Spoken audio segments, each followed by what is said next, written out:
Muito bem, meus queridos e queridas, uma boa noite a todos e a todas. É um prazer e uma alegria muito grande recebê-los nessa casa abençoada, nessa casa iluminada, para mais uma noite de estudo. Estudo este que tem ajudado muitas pessoas, um estudo de perguntas e respostas. Lembrando a todos aqui que o tema é livre, né? Façam a pergunta que quiserem, né? Não precisam se identificar. As perguntas serão aqui direcionadas a nós, facilitadores, que tentaremos aqui respondê-las na medida do possível.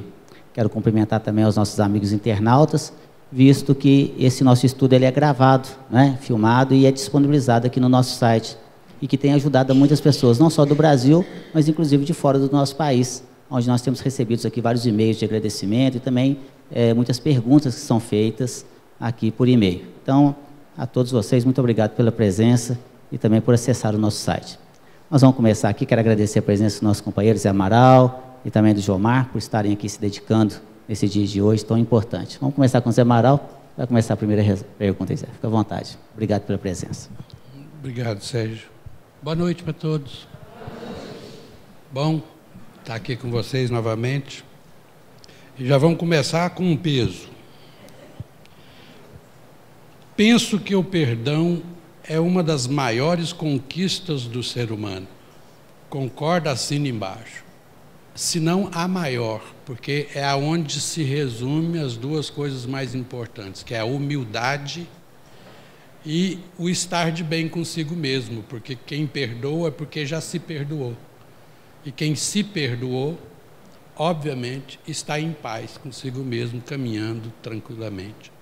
Bom, se estamos espiando nossos erros ou sendo premiados por nossos acertos, como podemos perdoar ou sermos perdoados se não temos consciência de nossos erros e acertos vindos de vidas passadas? Vamos lá, vamos corrigir alguma coisinha aqui que está. Se estamos espiando nossos erros ou sendo premiados. Ninguém é premiado por nada. Deus não castiga e nem premia. É você que age e, a partir da sua ação, tem uma reação de acordo com a sua ação. Ação e reação. Lei de causa e efeito. Então, se você age em harmonia com as leis divinas, a reação é em harmonia com as leis divinas. Portanto, prazerosa, alegre e feliz. Se você age em desarmonia com as leis divinas, portanto, receberá uma reação em desarmonia com as leis divinas. E a questão é a seguinte: não importa, a gente não precisa de ficar sabendo das nossas falhas no passado. As nossas falhas no passado, elas estão impressas na nossa história. Então, a gente não tem que ficar sabendo, eu vivi há 500 anos atrás e errei assim, assim, assado, então agora eu tenho que fazer alguma coisa para corrigir aquele erro lá atrás. Não é bem assim que a coisa funciona. Nós somos o somatório de todas as nossas experiências, todas as nossas experiências.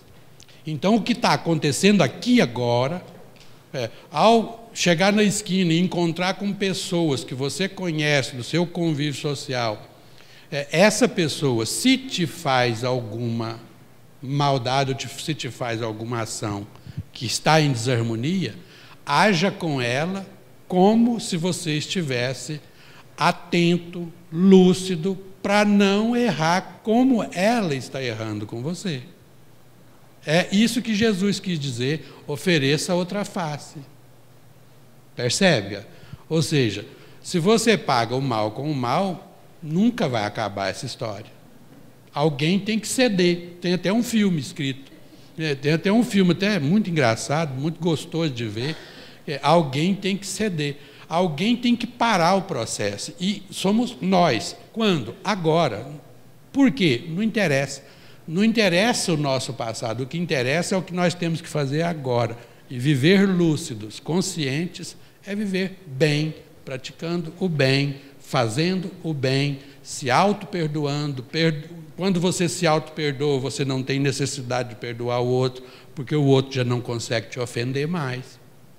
É por aí que a coisa funciona e é por aí que a gente entende o que significa isso.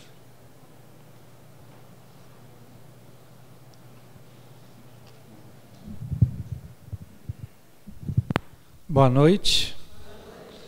Novamente uma alegria estar aqui com todos vocês. E a pergunta que me chega é a seguinte: qualquer pessoa pode reencarnar, mesmo não tendo ligação com o espiritismo? Por exemplo, um índio, um esquimó, um habitante da Sibéria, do interior da África, um ateu, Zé Amaral, Sérgio. Na verdade, a reencarnação é uma lei natural.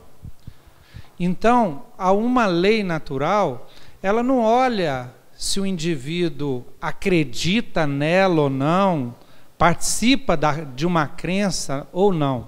É como, por exemplo, a lei da gravidade, né?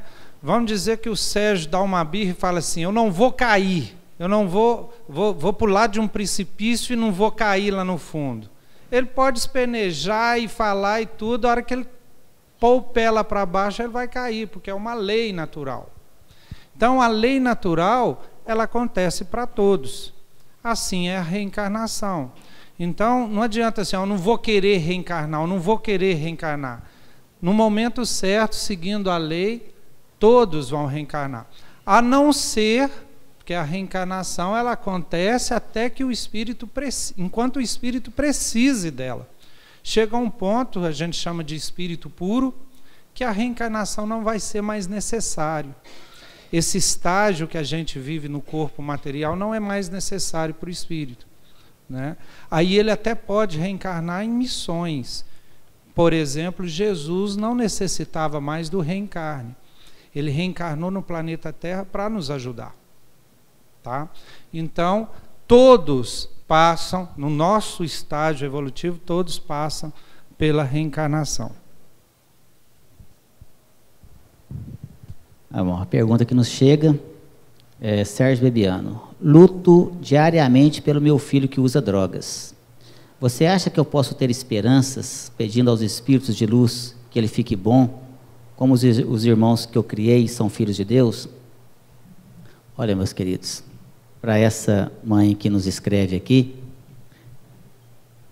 tem uma passagem no Evangelho de João, capítulo 19, versículo 26, que fala assim: para Deus nada é impossível. E o amor cobre sempre uma multidão de pecados. A esperança sempre tem que estar presente nos nossos corações. É claro que hoje a gente vê na televisão, não só na televisão, né? A gente vê nesta casa aqui pessoas que chegam aqui diariamente com esse problema dos vícios nas drogas, né? E quando eu falo nas drogas, não só nas drogas ilícitas, mas nas lícitas, né? Eu estou falando aqui do fumo, da bebida e também nessas drogas psicóticas que realmente são terríveis. Acredito eu que uma das maiores tristezas e desgraças da humanidade hoje, nós podemos falar que são essas drogas, é o crack, a cocaína, enfim, né? E todas essas situações que realmente destroem muitas vezes o núcleo familiar. Mas enquanto a gente não tem uma ação mais efetiva até do próprio, né, dos órgãos, nossos governantes, nós temos que fazer a nossa parte. E é através do amor, sim, ali ajudando em tudo que for possível, ali, e também na ajuda profissional. Nós temos que buscar todos os artifícios que nós pudermos aqui, todas as situações que podem ser utilizadas para ajudar aquela pessoa dependente químico, né? Porque o usuário sair ali da droga não é fácil, meus queridos. Há uma dependência física muito grande ali, psíquica muito grande, porque a droga ela corrói mesmo ali, ela corrompe ali a pessoa, então ela vai fazendo com que a pessoa realmente fique um dependente.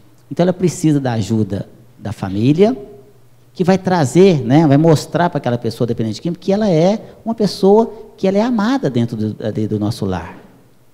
E também da ajuda profissional, de psicólogos, de psicanalistas, né, de psiquiatras até, e das casas de tratamento aí de dependente químico que precisam ali passar por aquele processo. Então, todos os recursos deverão ser utilizados. Mas jamais poderemos esquecer que o amparo de Deus, né, dos bons espíritos, do nosso espírito protetor, sempre orando, pedindo ali.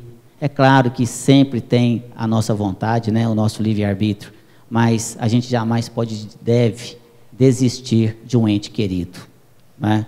A gente tem que estar sempre lutando ali para poder auxiliar dentro das nossas possibilidades. É isso que eu gostaria de dizer para essa mãe e para todos aqueles que estão passando por essa situação agora, neste momento.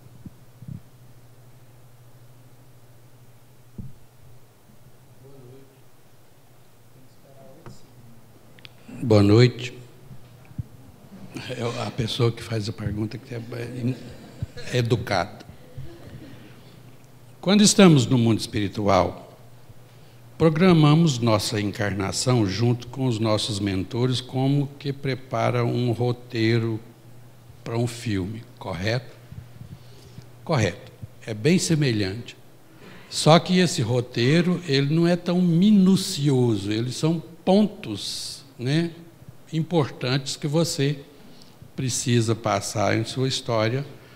E nessa história de vida, esses pontos importantes vão te ajudar a desenvolver aquilo que você precisa desenvolver. Tá ok? Porque senão a pessoa acha que se chegar aqui e alguém pisou no pé, não, eu tinha programado. Não, não existe isso, não. Essa programação é programação como aqui. Por exemplo, qual o ser humano encarnado, isso ainda é muito raro, pessoas que são extremamente metódicas em programar a sua história de vida. Isso é muito comum aqui entre nós. Nós, por exemplo, tivemos um companheiro nosso, Paulo Roberto dos Santos, eu o admirava muito por causa da condição de vida em que ele tinha, que era metódico, ele era muito rigoroso com os programas de existência que ele tinha. Ele programava com 2, 3 anos de antecedência. Férias, cursos, maneiras de agir e tal. E ele fazia o possível para seguir aquilo mais ou menos a contento. Era uma característica dele, e ele dava conta de fazer isso. Eu nunca dei conta, tanto é que quando eu precisava de uma programação, às vezes eu ligava para ele: Paulo, fala uma programação para mim aí, ver se eu dou conta de seguir mais ou menos essa programação. Se a gente não consegue seguir aqui, no mundo espiritual é mais ou menos a mesma coisa. A gente tem pontos importantes que a gente precisa passar, porque aquilo são necessários, aquelas coisas são necessárias para nos induzir a um conhecimento, a uma mudança, a uma correção de rota que nós, às vezes, trazemos entranhados dentro de nós. Mas é mais ou menos por aí, não é um roteiro que tem que ser seguido à risca. A próxima perguntinha: com a diferença de que o roteiro pode ser alterado para o bem ou para o mal a qualquer hora, desde que se leve em consideração o seguinte: ninguém faz um roteiro reencarnatório para o mal. Não existe essa possibilidade. Isso é proibido, em termos de lógica de lei divina. Quem é que vai fazer uma programação para... eu quero programar para ser um alcoólatra? Não existe isso. Eu quero me programar para ser um suicida. Também não existe isso. Isso é impróprio. Só e somente só existe programação para o bem, para o seu crescimento, para a sua melhoria, para a sua recuperação. Por pior que seja a sua reencarnação, aquilo ali é o melhor que você tem para o seu bem.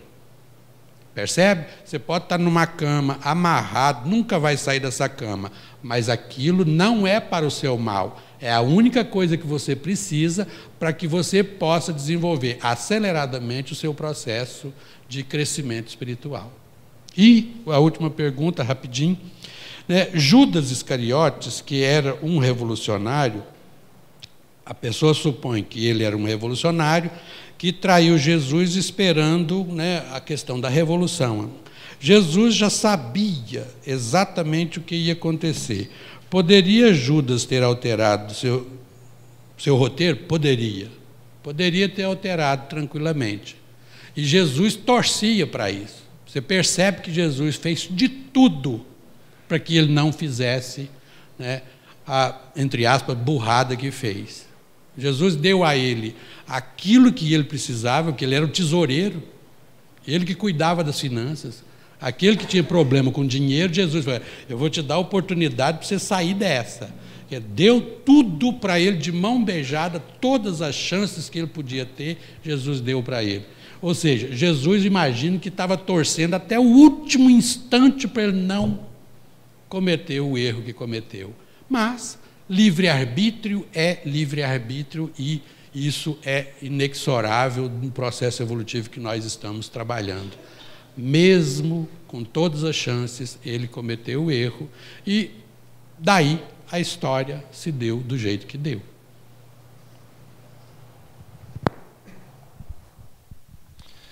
Interessante, Zé Amaral, sobre essa história de projeto reencarnatório, sempre suscita muitas dúvidas, né? A gente questiona assim, será que eu planejei realmente casar, ter filhos, né? E uma vez o nosso orientador espiritual, ele fez uma observação no estudo muito interessante, que quando a gente pensa em projeto ou roteiro, a gente pensa assim, um prédio. Você projeta um prédio no papel e depois o prédio surge exatamente como projetado no papel. Só que um projeto reencarnatório não é assim, porque o prédio não tem livre-arbítrio, né? O concreto lá não tem livre-arbítrio. Do jeito que você molda ele, ele fica, né? Agora, como é que você faz um projeto envolvendo pessoas com livre-arbítrio, seres humanos? Então, são projetos probabilísticos, não são projetos determinísticos. Então, eu imagino que há um projeto com várias vertentes, como se fosse uma árvore. E imagine a altura dessa árvore sendo a evolução espiritual que aquela vida nos proporciona. Então, eu posso seguir aquele projeto mais retilíneo, aonde eu consiga a árvore com estatura máxima, ou seja, eu evoluir o máximo possível naquela vida. Porém, eu posso ir tomando algumas vertentes e o galho sair ali a 75% da altura, 50% da altura, 30% da altura. Estava previsto naquele projeto de árvore reencarnatória.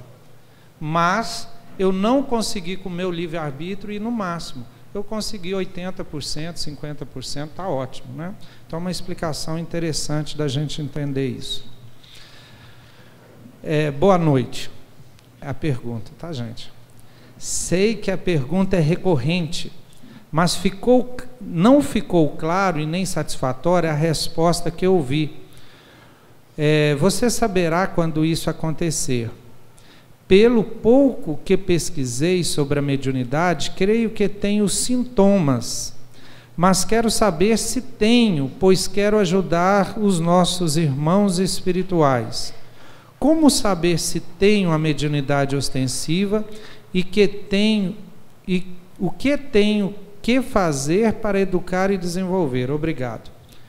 Então, buscando ser o mais objetivo, se você já sentiu os sintomas, né, e já houve a resposta dessa questão, procure a casa ou uma casa espírita, se ofereça para participar de um desses grupos de desenvolvimento mediúnico, talvez na parte da mediunidade de cura ou mediunidade de passes, já que a sua ideia é ajudar os outros.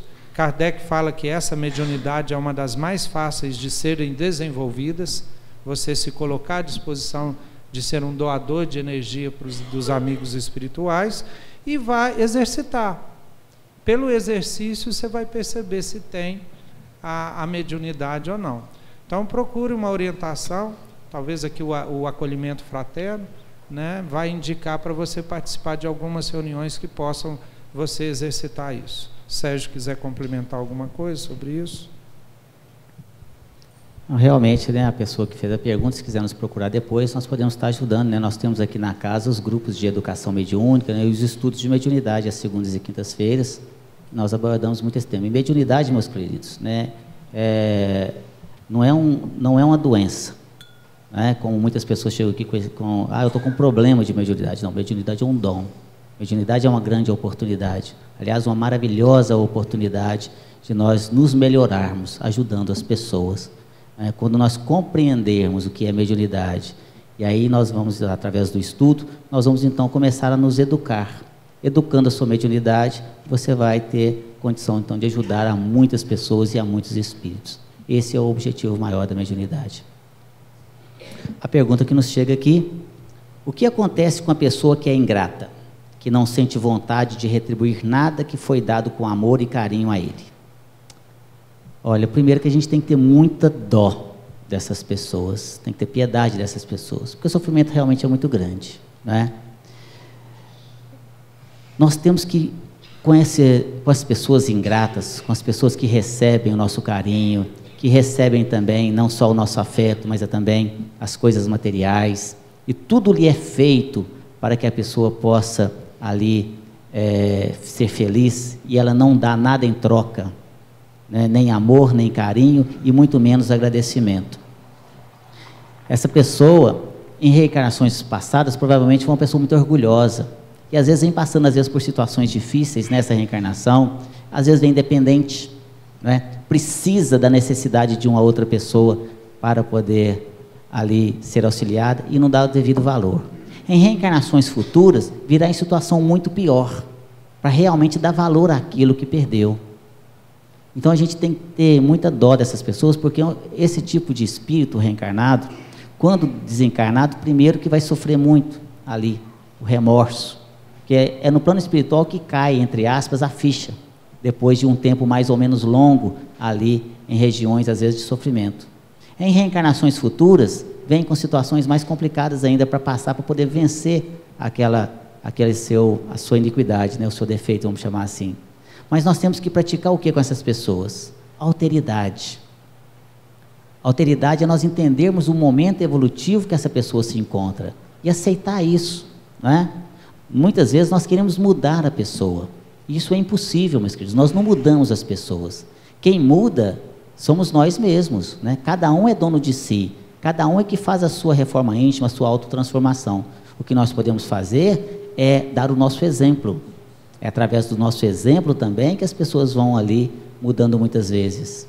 Então, quando nós mudamos as nossas atitudes, muitas vezes as pessoas que estão à nossa volta, elas começam a mudar as suas atitudes também. Se não da noite para o dia, mas com o passar do tempo. Então, é tratar realmente, é ter muita paciência ali com essa pessoa, né? Para que ela possa entender que o nosso objetivo é ajudar. Mas, se a pessoa não nos retribui com um abraço, com o carinho que gostaríamos de ter, releve, não guarde a mágoa nem o rancor. Coitado dessa pessoa que no futuro vai colher o fruto do que plantou, não é? Nós temos aqui duas perguntas que podem ser respondidas juntamente. A primeira é possível haver uma reencarnação entre mãe e filha, porém a filha não amar a mãe? Sinto uma indiferença pelos meus familiares, pai, mãe, irmãos. É como se eu não fizesse parte daquele núcleo. É um sentimento que nunca compartilhei, pois tenho vergonha de sentir isso. Não consigo sentir afeto, já procurei ajuda psicológica. Nesse planeta onde nós estamos vivendo, isso aqui é muito comum. Qual é a pessoa que nunca parou um dia diante da sua família e falou assim, gente, eu não sou desse, isso aqui é outro planeta. Eu me dou muito mais com a pessoa de fora. Às vezes você acha o seu irmão ou sua irmã, né, no amigo, que às vezes acabou de chegar na vizinhança, você bate o olho na pessoa e fala assim, não, esse cara eu conheço ele há 200 anos, 500 anos. Mas é assim que a gente funciona, é assim que o planeta nos proporciona oportunidades de crescimento.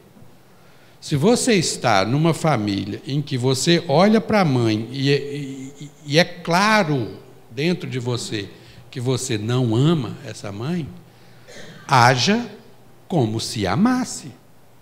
É para isso que serve. Eu tenho que treinar o amor que eu não sinto. Você está reencarnado ali é para isso. O objetivo é esse. Você precisa de expandir o seu gostar, o seu amar. Se você não entender que a cada reencarnação, a cada experiência nova, você precisa de treinar esse sentimento com gente nova, com gente diferente, você vai ficar restrito a um núcleozinho de espíritos muito pequeno. E a nossa função aqui, a função reencarnatória nesse planeta, a gente tem que aprender a amar todos os habitantes desse planeta. Só encarnado tem 7 bilhões e 300. Desencarnado tem mais 20 bilhões. Então, olha para trás, olha para frente, todas essas pessoas que vocês estão vendo, você vai ter que um dia aprender a amar. na condição de pai, na condição de filho, na condição de irmão, na condição de colega de trabalho, aonde for, aproveite o tempo e saia amando. Para ganhar tempo.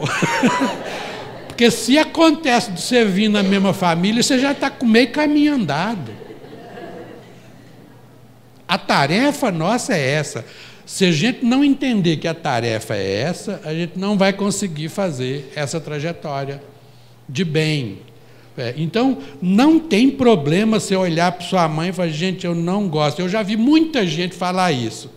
Mas, às vezes, isso não é real.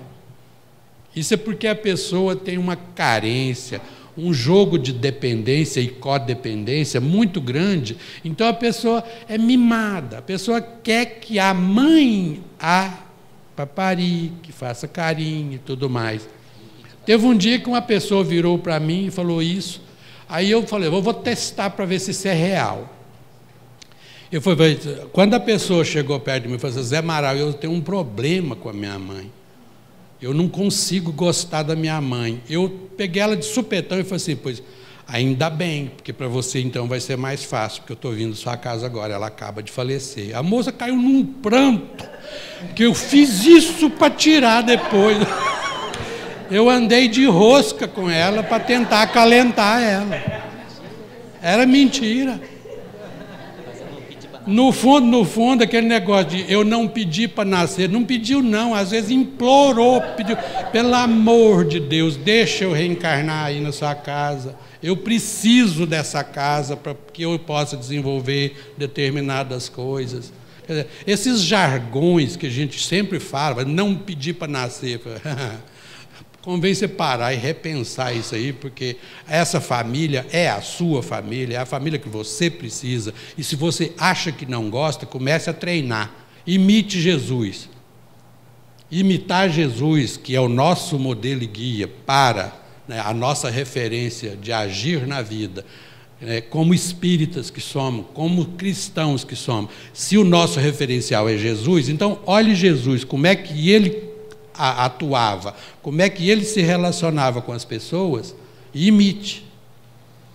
Vai sair falso nos primeiros tempos, mas quem sabe você gosta, quem sabe você pega o gosto da coisa e de repente aquela mãe vai ser a mãe maravilhosa que você tem, aquela filha vai ser a filha maravilhosa que você tem, aquela família vai ser a família que você não dá conta de sair de perto.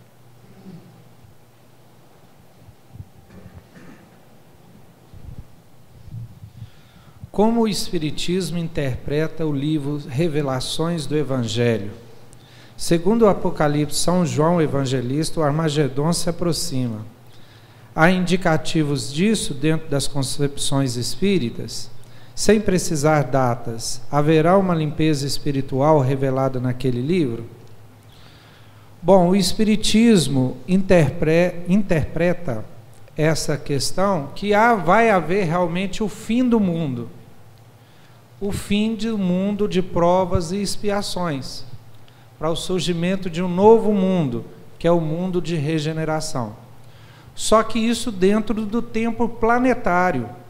Então isso já está acontecendo desde 2000 anos. Jesus foi aquele que veio e anunciou já esse mundo de regeneração, que é o mundo de amor. Então Jesus anunciou e nós estamos 2000 anos tentando entender o que ele falou, tentando colocar em prática para realizar isso. E realmente dizem que está no finalzinho, mas esse finalzinho é um milênio ainda. Então nós entramos agora no ano 2000 e provavelmente ainda vamos ter um milênio ainda para fazer esse treinamento aí que José Amaral está falando. Treinar o amor, exercitar o amor para transformar o planeta. O Haroldo Dutra Dias tem um seminário extraordinário que toca muito nessas questões aí e nesses tempos, né, nessas relações de tempos, né, de ciclos evolutivos. O tema, se não me engano, do seminário é mitos e verdades sobre o Apocalipse. Está no YouTube, está no site Amigo Espírita. Então, qualquer um pode acessar e assista. Vale a pena, gente. Então, segundo o Espiritismo, não vai ser uma catástrofe, o planeta vai acabar, né? Nada disso. O que está havendo é essa transformação, e o Espiritismo afirma que realmente aqueles espíritos que não conseguirem acompanhar a evolução planetária, ou seja, que não conseguirem evoluir pelo trabalho e pelo amor, aqueles espíritos que precisarem ainda do sofrimento para evoluir, eles vão ter que procurar esse sofrimento num planeta de provas e expiações que não seja o planeta Terra, porque o planeta Terra vai evoluir como planeta, e aqui a dor, o sofrimento vai ser bem escasso, vai ser pequeno, e esses espíritos precisarão procurar planetas que forneçam, né, essas necessidades dele. E isso vai acontecer naturalmente, tá? Muito bem. A pergunta é: nos planos espirituais, ainda sentiremos as necessidades físicas, fisiológicas de encarnados? Como que essas necessidades são satisfeitas? Interessante questão. Poderemos sim, poderemos sentir sim essas necessidades, as mesmas necessidades que estamos aqui enquanto encarnados, dependendo do modo em como vivemos aqui enquanto encarnados. Olha só, dependendo da minha postura, da minha forma de agir, da minha forma de conduzir a minha vida aqui enquanto encarnado, eu estarei no plano espiritual, né, da mesma forma. Se eu tive uma vida aqui pautada no bom senso, na tranquilidade, na ética, né, aqui sem o apego material, sem o apego aos vícios, vou estar em lugares bem agradáveis no plano espiritual, ali, e muito bem amparado. O inverso disso também é verdadeiro, né? Se eu tiver aqui uma vida pautada nos vícios, por exemplo, né, na ganância e tudo mais, eu vou estar em lugares bem complicados, ou vagando entre os encarnados, que se afinizam conosco pelos vícios, por exemplo. Então, o encarnado, o desencarnado, ele, dependendo da sua situação, quando ele desencarna, ele vai sentir as mesmas sensações de quando estava encarnado. O espírito, meus queridos, quando ele desencarna, ele simplesmente não muda absolutamente nada, quando a gente já colocou aqui nos nossos estudos. O dia que eu, Sérgio, morrer, eu serei o mesmo Sérgio. Por isso que nós, espíritas, falamos desencarnar. Eu simplesmente vou abandonar esse corpo físico e serei o mesmo Sérgio, com os mesmos defeitos, com as mesmas qualidades, com essa mesma aparência dessa última reencarnação. Não vou ficar nem mais burro, nem mais inteligente. Vou lembrar da minha esposa, do meu filho, dos meus amigos, dos meus parentes. E eu vou ser atraído. Olha só, eu não vou, eu sou atraído para lugares de acordo com a minha afinidade. Portanto, muitas pessoas a hora que eu desencarnar, eu vou lá para o nosso... Não, você vai para onde você vai ser atraído, de acordo com o seu peso perispiritual e de acordo com a necessidade também evolutiva de cada um. Então, entidades aqui que estavam ligadas aos vícios, por exemplo, que gostava de beber, de fumar, de usar drogas, quando desencarna, né, e se não quiser receber o auxílio ali, e arrependido do que foi a sua conduta aqui no plano físico, vai sentir as mesmas sensações, as mesmas vontades. Então ele vai ficar perto de quem? De quem usa também ali a droga, de quem gosta de fumar, de quem gosta de beber. E ele se satisfaz com isso. Como é que ele faz? Ele se liga a essas pessoas. É o que nós chamamos de vampirismo, no sentido de sugar, não o vampiro do cinema, mas no sentido de sugar, sugando-lhe as energias, né? Ali quando a pessoa está bebendo, por exemplo, ele suga que as emanações alcoólicas, sentindo ali os mesmos prazeres que aquele encarnado está lá. Por isso que muitas vezes você está lá no barzinho e o caboclo fala assim: põe uma para mim aí, põe mais uma. Põe mais outro. O cara não para, porque tem um monte ali perto dele, né?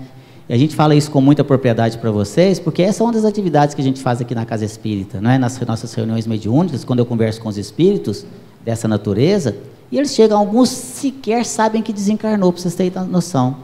Alguns não sabem nem que morreu, né? Aliás, ele só morreu, ele não desencarnou, está pegado ali ainda, né? E outros já sabem que desencarnaram, mas sentem as mesmas vontades ali. Nós vamos ver isso aí no livro, por exemplo. Aliás, tem o filme Nosso Lar, que muita gente assistiu. Vocês vão ver que também, inclusive nas colônias, a necessidade lá do caldinho reconfortante, porque ainda sente aquelas necessidades ainda, mesmo o espírito em tratamento, olha só. Ele sente fome, ele sente sede, ele sente frio, ele machuca, né? Então ele tem um corpo espiritual, um corpo chamado de perispírito, um corpo mais sutil, mas também é de matéria, né? E nós vamos ver isso também no livro, que eu gostaria de recomendar para vocês aqui, 2 livros interessantes. Um é o nosso, psicografado pelo nosso querido e saudoso Chico Xavier, e também pelo Valdo Vieira, chamado Sexo e Destino, ditado por André Luiz. Livro interessante este, que André Luiz ditou a metade do livro para o Chico Xavier e a outra metade para o Valdo Vieira, em capítulos alternados, para vocês terem ideia. Teve que juntar os 2 médiuns para poder fazer um livro. E lá retrata, de uma forma muito positivista, essa questão dos vícios, de como que os espíritos influenciam a nossa vida na questão do sexo e dos vícios em geral, né? E um outro livro bem light, bem gostoso de ler, um romance, né, ditado pelo espírito de Patrícia, a sua tia, Vera Lúcia Marinzec de Carvalho. O livro é Vivendo no Mundo dos Espíritos. Patrícia ditou 4 livros. Ditou Violetas na Janela, que foi um romance que muitas pessoas aí bombou aí, né? E foi muito bem aceito aí, né? Vendeu bastante. O segundo livro é esse que eu recomendo, Vivendo no Mundo dos Espíritos. As pessoas vão entender como é que as coisas funcionam no plano espiritual. O terceiro foi O Voo da Gaivota e A Casa do Escritor. Foi só esses 4 livros que Patrícia editou para a sua tia. Mas esse livro, um livro de fácil leitura, para vocês que estão aí, né, com essas dúvidas, vocês vão entender as necessidades físicas e fisiológicas, inclusive, do espírito, né? É isso, meus queridos. Porque na nossa vida nos sentimos solitários e desiludidos no mundo atual. Bom, vocês têm tempo?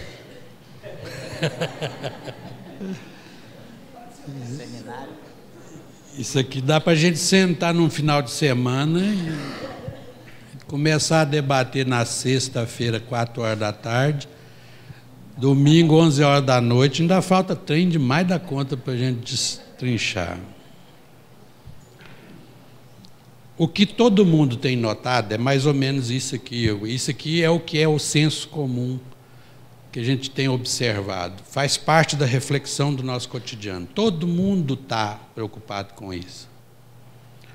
Porque a nossa cultura, ela se enveredou por isso. Foram as nossas escolhas nos últimos 50, 60 anos. Nós estávamos vindo num mundo em que era eminentemente comunitário.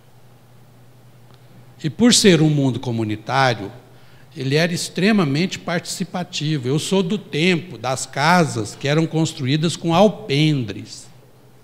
Vocês lembram disso? Quem se lembra disso pode começar a rezar e dar. Já está dobrando o espigão.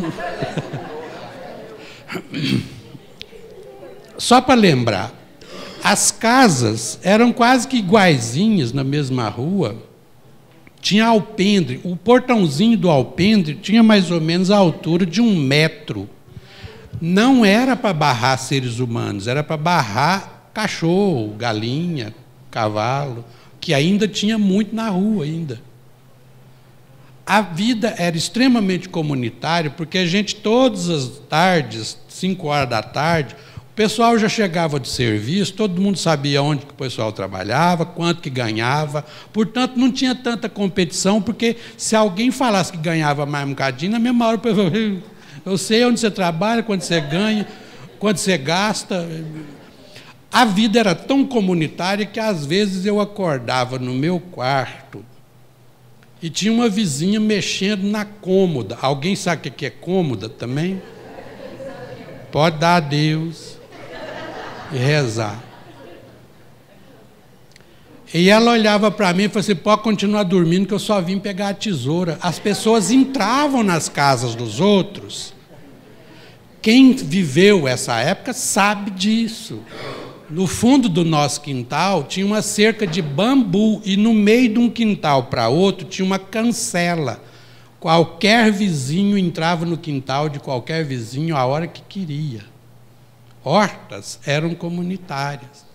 Era um mundo em que a gente não tinha tempo para ter depressão. tão a miúde. A gente não tinha tempo de ter medo do outro. Aliás, naquela época era tempo em que vizinho brigava. Olha que maravilha. Eu adoro vizinhança que briga, porque vizinho que briga amam-se, eles se amam. Se importam um com o outro. Eu morro de medo da indiferença no tempo de hoje. Nós estamos vivendo uma época da indiferença. É isso aqui, ó. Cada um desiludido dentro da sua própria casa, sozinhos, solitários, e já não é mais casa com alpendre, é casa com muros enormes, com cerca elétrica, com serpentina de arame farpado, que se você fotografar e depois comparar com Auschwitz, campo de concentração alemão, o campo de concentração alemão tem uma fachada mais acolhedora do que casas que nós estamos vivendo hoje. Isso tudo quer dizer o quê? Que nós estamos vivendo uma vida extremamente reclusa, individualista, competitiva, desamorosa, e nós não estamos conseguindo voltar a essa condição de eu sou seu amigo, conte comigo. Essa semana eu vi um pessoal que estava tomando café num programa de manhã, que está circulando nas redes. Eu falei, maravilha, que ideia genial é essa?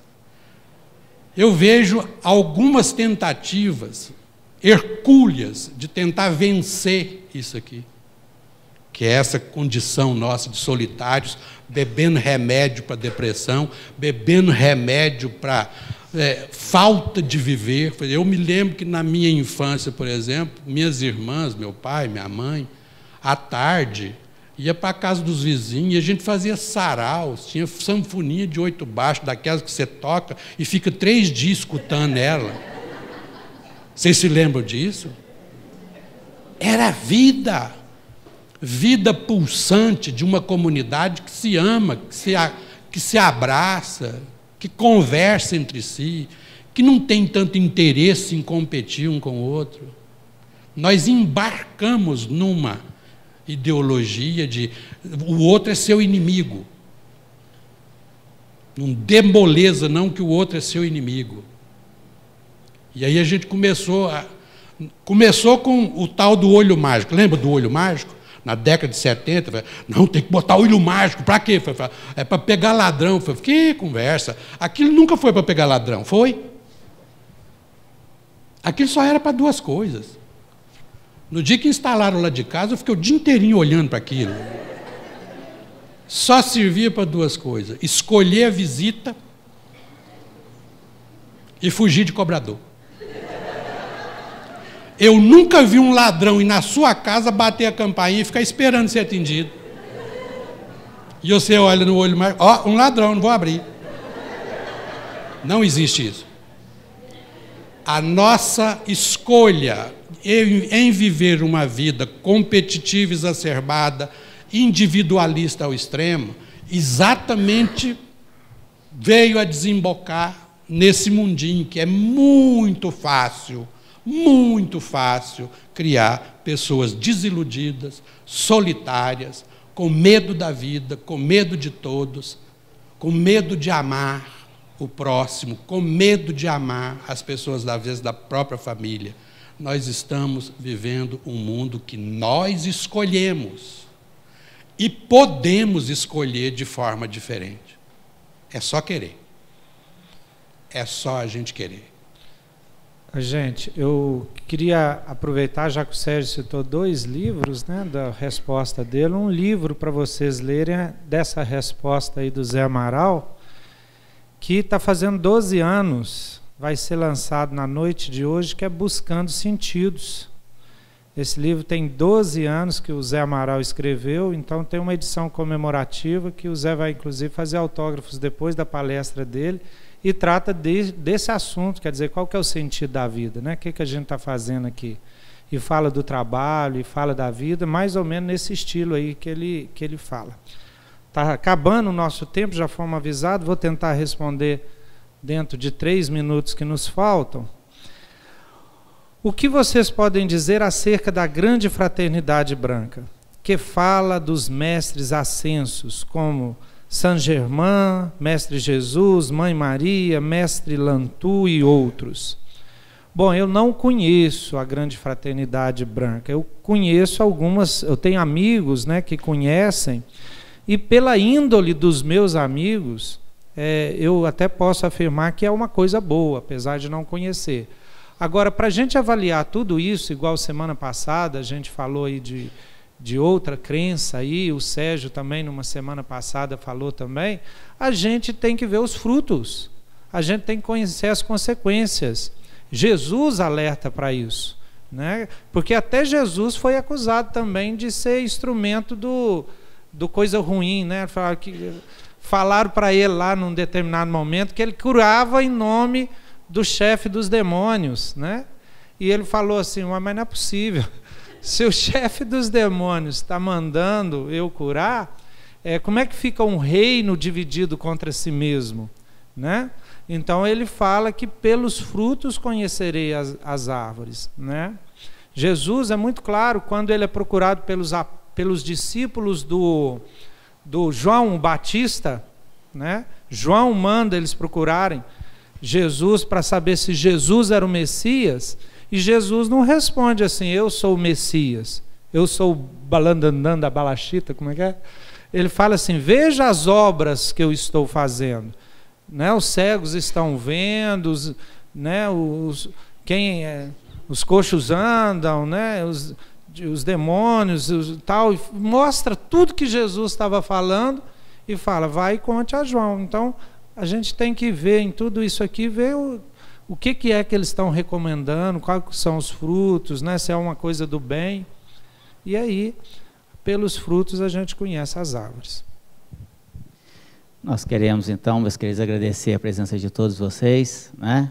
Foi uma alegria, um prazer muito grande. E vamos aguardar aí para a nossa palestra daqui a pouco, que Jesus possa nos abençoar.